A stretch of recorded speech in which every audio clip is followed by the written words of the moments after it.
தமிழ்நாட்டின் முதலமைச்சர் மு.க. ஸ்டாலின் அவர்கள் சட்டமன்றத்திற்குள்ளே எத்தனையோ முறை பொய் சொல்கிறார்கள். என்ன, எங்களுக்கு அதிகாரம் இல்லை என்று, கணக்கெடுப்பு நடத்துவதற்கு எங்களுக்கு அதிகாரம் இல்லை என்று.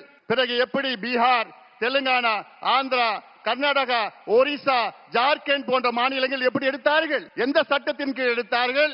இந்தியன் ஸ்டாட்டிஸ்டிக்கல் ஆக்ட் 2008 படிதான் அத்தனை மாநிலங்களும் எடுத்தார்கள். அந்த சட்டத்தின் கீழ் தான் மத்திய அரசுக்கு அதிகாரம் இருக்கிறது, மாநில அரசுக்கு அதிகாரம் இருக்கிறது, ஏன் பஞ்சாயத்து தலைவருக்கும் அதிகாரம் இருக்கிறது. நான் ஏன் இந்த கணக்கு சொல்றேன்னா, தமிழ்நாட்டின் மக்கள் தொகை 8 கோடி, 2 கோடி குடும்பம். அந்த 2 கோடி குடும்பம் எப்படி இருக்கிறாங்கன்னு தெரிஞ்சுக்கிறது கூட உங்களுக்கு மனசு இல்லையா? அது ஏன் தெரிஞ்சுக்க மாட்டீங்க?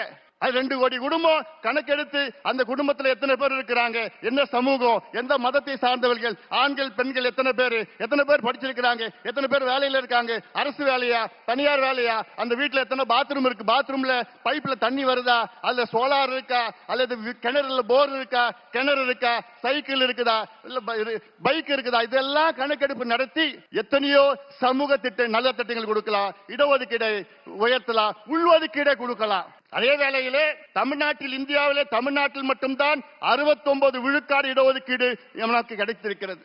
அதற்கு அந்த 69 விழுக்காடு இடஒதுக்கீட்டை பாதுகாத்தவர் ஒரே ஒரு நபர் தான், முன்னாள் முதலமைச்சர் புரட்சி தலைவி செல்வி ஜெயலலிதா அம்மையார் அவர்கள் தான்.